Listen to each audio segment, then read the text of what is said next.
Hello friends, welcome to GK study. तो HPSCB यानी कि Himachal Pradesh state cooperative bank के फॉर्म जो है वो निकले हुए हैं और आप में से आई थिंक बहुत सारे लोगों ने भर भी लिए होंगे या फिर आपको भरना होगा अभी। तो आज की इस वीडियो में इस एग्जाम से रिलेटेड जितने भी इंपॉर्टेंट इंफॉर्मेशन है, चाहे वो एग्जाम पैटर्न से रिलेटेड हो, आपका डिटेल्ड सिलेबस हो, कौन सी बुक्स पढ़नी है, कौन सी नहीं पढ़नी है, क्या क्या चीजें आपको करनी है और कैसे आप इसकी अच्छे से तैयारी कर सकते हो, सभी कुछ जो है वो इस वीडियो में डिस्कस करेंगे। वीडियो थोड़ी सी लेंथी होगी। और एक चीज और कि 5 या फिर 4, अच्छे से मुझे याद नहीं है, कुछ इंपॉर्टेंट पॉइंट्स हम यहाँ पर डिस्कस करेंगे जो कि थोड़े अलग हैं और नोटिफिकेशन में आपके दिए हुए हैं। अगर आपने नोटिफिकेशन को पढ़ा होगा तो आपको पता होगा, बट आपको जानना बहुत जरूरी है इन पॉइंट्स के बारे में कि ये कौन से पॉइंट्स हैं और आपको पता भी होनी चाहिए। अगर आपने नोटिफिकेशन को अच्छे से पढ़ा है तो आई थिंक आपको पता होगा, नहीं पढ़ा है तो मैं आज आपको बता दूंगा। ठीक है, उसी के साथ साथ हिमाचल प्रदेश जो एडमिनिस्ट्रेटिव एग्जाम होता है, ठीक है, HS, उसके मॉक टेस्ट जो है वो आपको कल परसों से मिल जाएगा, डेमो मॉक टेस्ट मिल जाएगा, उसको आप दे लीजिएगा। उसके बाद आगे हम प्रोसीड करेंगे। ठीक है, और बाकी इंडियन पॉलिटी के नोट्स तो उस पर ऑफर चल ही रहा है। ठीक है, आपको 250 में मिल रही है पूरी इंडियन पॉलिटी, तो आप जाकर जो है वो जीके स्टडी ऐप को चेकआउट कर सकते हैं। बट आज की वीडियो बहुत ज्यादा खास होने वाली है, तो आप उसको शुरू से लेकर लास्ट तक जरूर देखिएगा। बाकी कोई भी आपका डाउट हो, मैं कोशिश करूंगा कि पूरी अच्छी तरह से आपका डाउट क्लियर हो जाए। नहीं होता है तो आप कमेंट करके जो है वो बता सकते हैं, अगली वीडियो में उसको कवर कर दिया जाएगा। ठीक है, सबसे पहले बात करते हैं इंपॉर्टेंट पॉइंट्स की। ठीक है, जो आई थिंक आपको किसी और वीडियो में नहीं मिलेंगे। सबसे पहली बात तो ये तो कॉमन सा ही है कि ये एक किसी ने पूछा भी था कि जो आपके SC ST और OBC हैं, ठीक है, वो क्या कर सकते हैं, वो आपके जनरल कैटेगरी में अप्लाई कर सकते हैं। ठीक है, मतलब ये नोटिफिकेशन में लिखा हुआ है, जो भी यहाँ पर पॉइंट है कि अगर आप SC से हो, ST से हो, OBC से हो और आप जनरल में अप्लाई करना चाहते हो तो आप कर सकते हो। बट आपको जो एज रिलैक्सेशन या फिर जो भी आपकी SC ST और OBC को जो भी मतलब रिलैक्सेशन मिलती है या कोई भी बेनिफिट मिलता है वो आपको नहीं मिलेगा। मतलब सारी चीजें किसके अकॉर्डिंग होगी, फिर आपकी जनरल की पोस्ट के अकॉर्डिंग, जो जनरल वालों को मतलब फीस वगैरह देनी पड़ती है। ठीक है, तो ये पूछा गया था कि हम क्या भर सकते हैं, तो आप जरूर भर सकते हो, बट आपके जो भी बेनिफिट होंगे SC ST OBC के वो खत्म हो जाएंगे, स्पेशली अगर बात करें एज रिलैक्सेशन की। ठीक है, सेकंड क्या है, ये बहुत इंपॉर्टेंट पॉइंट है, मुझे ये नहीं पता इन्होंने क्यों ऐड किया है, इसका क्या मतलब है, क्योंकि इन्होंने ज्यादा इसको जो है वो बताया नहीं है। तो यहाँ पर लिखा गया है कि there will be concession grace of 5% marks for candidate belonging to SC ST IRDP Antyodaya category. यानी कि 5% ग्रेस मार्क रखे गए हैं किसके लिए, जो आपके SC के हैं, ST के हैं, IRDP के हैं या फिर अनंत्योदय कैटेगरी के हैं। बट यहाँ पर इन्होंने लिखा है कि please note that this concession shall be applicable only if post is year marked for said particular categories. ठीक है, अगर ये पर्टिकुलर कैटेगरीज के लिए जो है वो निर्धारित की गई है। अब इसके बारे में इन्होंने ज्यादा जो कुछ दिया नहीं था, अगर आप नोटिफिकेशन पढ़ोगे तो आपको पता लगेगा। बट फिलहाल के लिए ये इंपॉर्टेंट पॉइंट था, तो मैंने यहाँ पर ऐड कर दिया गया है। आई थिंक SC ST वाले तो हैप्पी होंगे ही कि भाई 5% का चांस है ग्रेस मार्क्स मिलने का। बट ऐसा क्यों किया है इसके बारे में, और ऐसा करना भी नहीं चाहिए, इक्वली रखना चाहिए सभी को, बट फिर भी नोटिफिकेशन में था तो मैंने ऐड कर दिया।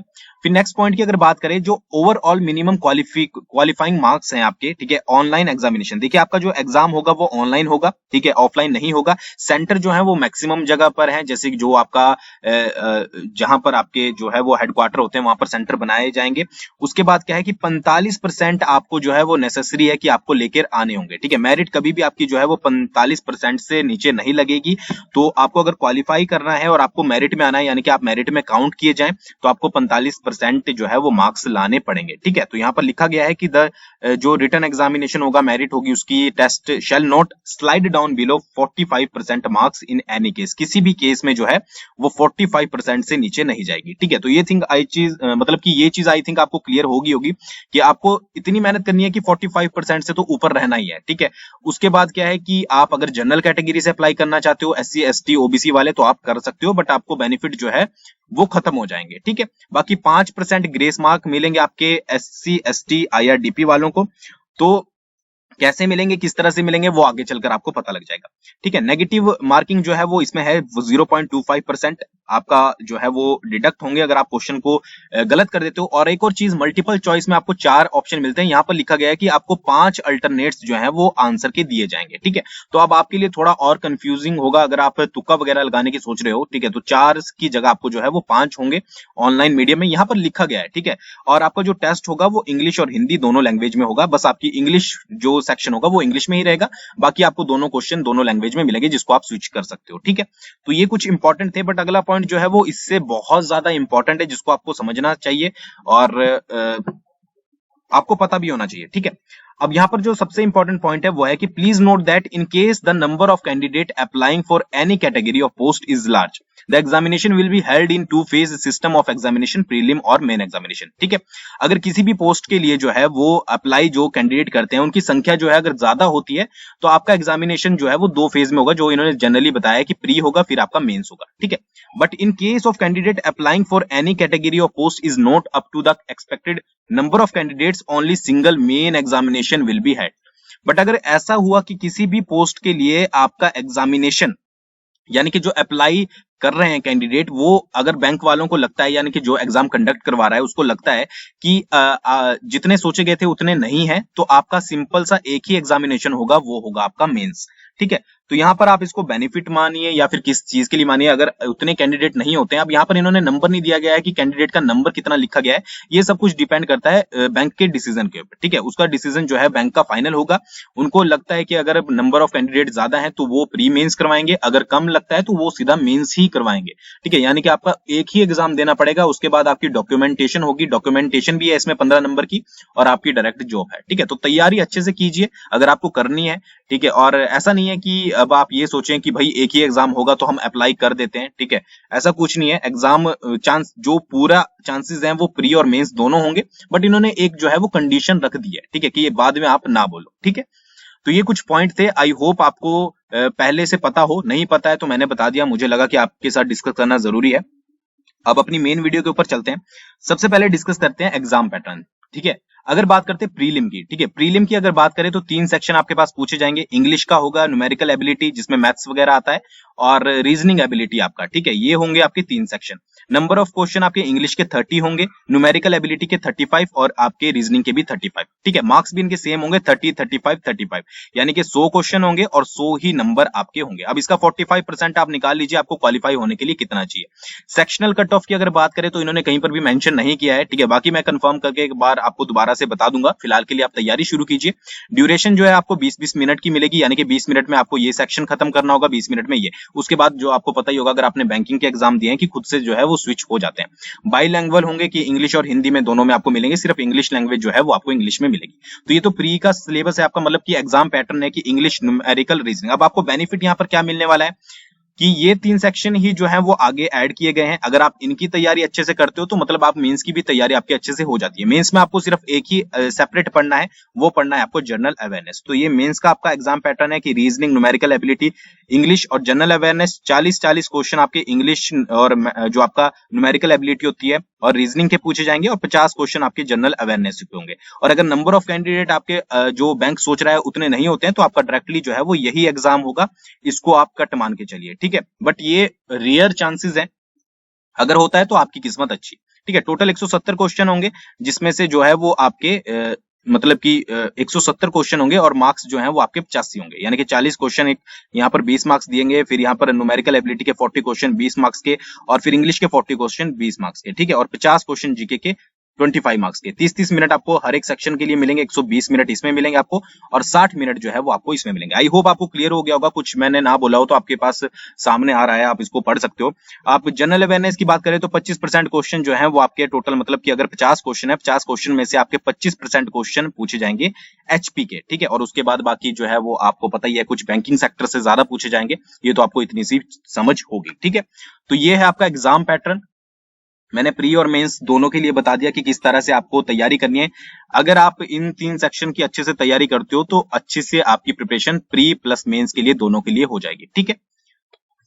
अब बात करते हैं आपके कुछ इंपॉर्टेंट टॉपिक्स की, जो कि आपको पढ़ने ही पढ़ने हैं, और अगर आप प्रीवियस ईयर के पेपर उठा के देखोगे तो उनमें से क्वेश्चन जो है वो पूछे गए। सबसे पहले बात करते हैं रीजनिंग एबिलिटी की। रीजनिंग एबिलिटी में आपको ऑर्डर और रैंकिंग पता होनी चाहिए, ठीक है। Coding, decoding, direction sense, linear seating arrangement, उसके बाद नंबर सीरीज, उसके बाद सिलोजिज्म, उसके बाद circular seating arrangement, inequalities, blood relation, और फिर आपकी वर्बल रीजनिंग। ये कुछ ऐसे टॉपिक है जो कि आपको पता होने बहुत जरूरी है, यानी कि इनको आपको टिप्स पर जो है वो करना है, ठीक है। अरेंजमेंट आपको किसी भी तरीके से पूछी जा सकती है। अब मैं ये नहीं बोल रहा हूँ कि इनमें सभी से क्वेश्चन जो है वो आएंगे ही आएंगे, ठीक है। हो सकता है कि आपके पास ऑर्डर और रैंकिंग में से आ जाए और कोडिंग डिकोडिंग में से ना आए, ठीक है। और डायरेक्शन सेंस में से आ जाए, ठीक है। लीनियर सीटिंग अरेंजमेंट में से ना आए, ठीक है। तो बट आप ये नहीं कर सकते कि आप किसी टॉपिक को छोड़कर चले अगर आप सीरियसली प्रिपेयर कर रहे हो। तो जो मैं आपको आपको आगे चलकर बुक्स बताऊंगा उसमें से आपको ये सारे टॉपिक्स, इसके अलावा जो है वो बहुत सारे इंपॉर्टेंट टॉपिक्स जो है वो आपको मिल जाएंगे।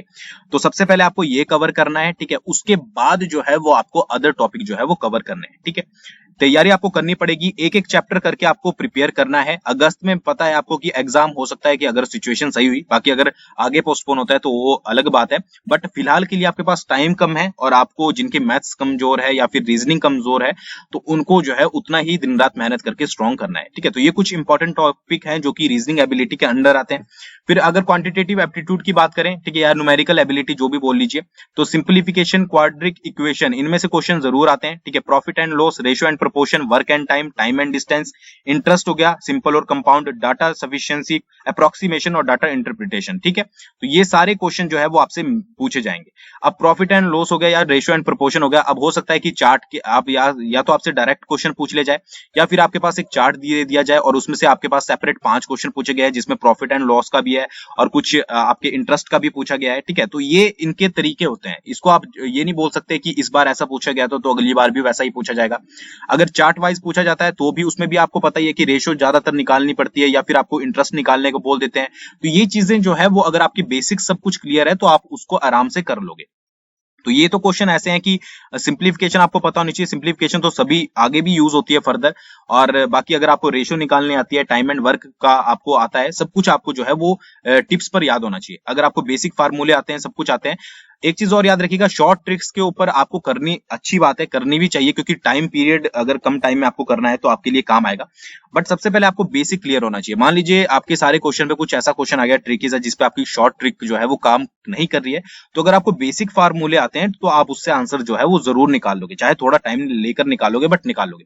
तो सबसे पहले अपने बेसिक क्लियर कीजिएगा, उसके बाद जो है वो शॉर्ट ट्रिक पर जाइएगा जो आपको यूट्यूब वगैरह पर आराम से मिल जाएगी। For example work and time के आप क्वेश्चन सीख रहे हो या रेशियो को शॉर्ट ट्रिक में कैसे निकालते हैं, तो वो चीजें आप बाद में सीख लीजिएगा, ठीक है। तो ये जरूर कीजिएगा। उसके बाद इंग्लिश लैंग्वेज की बात करें तो क्लोज टेस्ट हो गया आपका, रीडिंग कॉम्प्रिहेंशन ये आपसे पूछी जाएगी, स्पॉटिंग एरर्स, आपके पास कुछ भी लाइंस वगैरह दे दी गई है, आपको एरर्स जो है वो स्पॉट करने हैं। कई बार ऐसे होता है कि पूरा सेंटेंस आगे पीछे लिखा होता है तो इनमें से कौन सा जो है वो गलत है या कोई नहीं है वो आपको बताना है। Sentence improvement, sentence correction, filling in the blanks, preposition specially पूछी जाती है कि आपके पास बहुत सारे फिलिंग इन द ब्लैंक्स दिए गए हैं और इनमें से 4 ऑप्शन दिए गए या 5 दिए गए हैं कि कौन सा आपको इसमें से आएगा, ठीक है। Idiom, phrases, all basic grammar, यानी कि जो भी आपकी बेसिक ग्रामर है वो आपको क्लियर होनी चाहिए, ठीक है। टेंसेस वगैरह का आपको अच्छे से ज्ञान होना चाहिए, प्रेपोजिशन का आपको पता होना चाहिए। कॉम्प्रिहेंशन तो आप कर ही लोगे आई थिंक सभी, ठीक है, क्योंकि ऊपर से पैराग्राफ पढ़कर थोड़ी सी एक्टिव माइंड कर आपको जो है वो करना है। तो ये इसके लिए आपको सिर्फ अगर आपको ग्रामर अच्छा है, ठीक है, तो आप उसके बाद जो है वो अच्छे से इसको कर पाओगे। तो बेसिकली ये 3 ही जो है वो आपको इस पर वर्क करना है। बाकी मेंस के लिए आपका जीके है तो उसके बारे में मुझे बताने की जरूरत नहीं है। आपको तैयारी जो करनी है वो आपकी एप्टीट्यूड की, रीजनिंग की और इंग्लिश की करनी है, ठीक है। यही आपका मेंस की तैयारी होगी। उसके बाद मेंस में आपको थोड़ा सा सेपरेट पढ़ना है, वो पढ़ना है आपका जीके, ठीक है। तो आई थिंक ये चीजें आपको क्लियर हो गई होंगी। अब बात करते हैं कैसे आपको प्रिपेयर करना है एग्जाम के लिए। देखिए सभी का तरीका अलग अलग होता है बट मैं कुछ पॉइंट डिस्कस करूंगा यहाँ पर जो कि आप अपनी प्रिपरेशन में ऐड कर सकते हो। सबसे पहले तो आपको बेस्ट बुक्स सिलेक्ट करनी है आपकी प्रिपरेशन के लिए। बहुत सारे कैंडिडेट ऐसे हैं जिनको जो है वो मैथ्स अच्छा मतलब कि अच्छे से नहीं आता है, ठीक है, इसमें कोई बड़ी बात नहीं है क्योंकि प्रैक्टिस नहीं करी है तो आपको ऐसा लगता है कि आप मैथ्स से डरते हो, स्पेशली गर्ल्स की अगर बात करें। कुछ ऐसे होते हैं जिनको रीजनिंग आती है, कुछ ऐसे होंगे जिनको इंग्लिश नहीं आती है, ठीक है। तो सबसे पहले तो आपको इन तीनों की बुक अच्छे से सिलेक्ट करनी है जिसमें आपको एक ही बुक में सारा मटेरियल मिल जाए, आपको 2 4 3 5 बुकें जो है वो नहीं जो है वो छाननी पड़े क्योंकि टाइम जो है वो आपके पास कम है। और अगर आप एक ही बुक ऐसी लोगे जिसमें आपको सब कुछ मिल रहा है और आपके बेसिक भी क्लियर हो रहे हैं तो आपके लिए सबसे पहले वो सबसे बेस्ट रहेगा। तो सबसे पहले आपको बुक्स सेलेक्ट करनी है जो कि मैं आगे आपको बताऊंगा। उसके बाद आपको प्रीवियस पेपर्स को एनालाइज करना है कि कौन कौन से सेक्शन से जो है वो आपके क्वेश्चन पूछे गए हैं, किस तरीके के क्वेश्चन पूछे गए हैं, रेशियो एंड उससे पूछे गए हैं कि टाइम एंड वर्क से पूछे गए। अब इसका मतलब ये नहीं है कि अगर प्रीवियस में टाइम एंड वर्क से पूछा गया है तो इस बार भी आएगा, बट आप एक तरीके से उसको ले सकते हो कि किस किस सेक्शन से पूछे गए हैं। अगर आपके पास 5 एक साल के पेपर हैं या फिर 3 एक साल के पेपर है तो आप तीनों को एनालाइज कर सकते हो कि भाई ऐसा कौन सा सेक्शन है जिससे आपके पेपर जो है मतलब कि क्वेश्चन आ ही रहे हैं, ठीक है। दूसरी बात, टाइम टेबल आपको प्रॉपर बनाना पड़ेगा, इसके बगैर आपका काम जो है वो बिल्कुल नहीं चलेगा। अगर आपके मैथ्स में और रीजनिंग में, स्पेशली मैथ्स की अगर बात करें, आपका टाइम टेबल नहीं है, आप डेली प्रैक्टिस नहीं कर रहे हो तो यहाँ पर आपको जो है वो कहीं ना कहीं पर जो है वो खामियाजा भुगतना पड़ेगा, क्योंकि मैथ्स जो है वो प्रैक्टिस मांगता है और रीजनिंग भी जो है वो थोड़ी दिमाग की समझ और प्रैक्टिस तो वो भी मांगता है, ठीक है। तो इन दोनों में तो आपको डेली का शेड्यूल बनाना पड़ेगा। जिनकी मैथ वीक है उनको 2-2 घंटे तो प्रैक्टिस करनी ही पड़ेगी, और ऐसा नहीं है कि आप नहीं कर पाओगे, ये दिमाग से निकाल दीजिए। अगर एक बार प्रैक्टिस करके देखिए, एक टॉपिक चकिए, फॉर एग्जांपल आपने सिंप्लीफिकेशन आपने पिकअप किया है, आजकल यूट्यूब पे 100 वीडियोस मिल जाएंगे आपको जो अच्छे से सिखाते हैं, तो उनकी वीडियोस देखिए, बेसिक अपने क्लियर कीजिए, उसके बाद प्रैक्टिस कीजिए। तभी जितनी ज्यादा प्रैक्टिस करेंगे उतना ज्यादा आपको आएगा, ठीक है। सबसे पहले आपको वीक पॉइंट पर अपने जो है वो फोकस करना है। जिनका मैथ वीक है उस मैथ को ज्यादा टाइम दीजिए, रीजनिंग वीक है रीजनिंग को ज्यादा टाइम दीजिए, इंग्लिश वीक है इंग्लिश को ज्यादा टाइम दीजिए, ठीक है। बट आपको टाइम सबको देना है, बट ज्यादा फोकस जो है आपको वीक पॉइंट पे करना है। ये मैथ को आपको डेली जो है वो प्रैक्टिस करना है, और स्पीड मैथ जो है वो आपको रखना है, ठीक है। अपनी स्पीड को इंक्रीज करने के लिए आपको जो है वो मैथ को प्रैक्टिस करना है कि कितनी जल्दी आप जो है वो उस चीज को निकाल सकते हो। अब ये तभी होगा, ये ऐसा नहीं होगा कि आप आज बैठोगे और आज ही आपकी स्पीड जो है वो बहुत ज्यादा हो जाएगी, क्योंकि ऑनलाइन में जो है वो स्पीड ही आपकी मैटर करती है। आपको 20-20 मिनट मिलते हैं, ठीक है। ऐसे में आप अगर आप एक ही क्वेश्चन में ज्यादा टाइम लगाओगे 5-5 मिनट, तो वो नहीं चलेगा। तो ऐसे है कि आपको स्पीडी मैथ करना है, यानी कि आपकी स्पीड जो है वो अच्छे से होनी चाहिए, ठीक है। इजी सेक्शन को आपको जो है वो प्रैक्टिस फर्स्ट करना है। मान लीजिए आप मैथ कर रहे हो, आपको टाइम एंड वर्क आता है, तो सबसे पहले उसी को कर लीजिए, ताकि आपका कॉन्फिडेंस थोड़ा सा जो है वो बिल्ड हो जाए कि हाँ भाई मेरा एक टॉपिक हो चुका है। ये इसलिए बोला जाता है कि आपको इजी सेक्शन को फर्स्टली अटेम्प्ट करना है, ठीक है। वो कीजिए, और उसके बाद जैसे जैसे आपके टॉपिक कवर होते जाएंगे आप हार्ड की तरफ चलते जाइए, ठीक है। बाकी तो अपनी जो है वो तरीका होता है, और अपनी ग्रामर को आपको जो है वो इंग्लिश के लिए स्ट्रॉन्ग करना है। अब ऐसा तो है नहीं कि इंग्लिश में आप पढ़ो ना तो फिर ऐसा काम चल जाएगा। तो बेसिक अगर आपका क्लियर होगा तो आपके एग्जाम में चांसेस जो है और ज्यादा बढ़ जाएंगे। तो ये कुछ पॉइंट थे, बाकी तो आपको दिन रात मेहनत करके जो है वो अच्छे से तैयारी करनी है।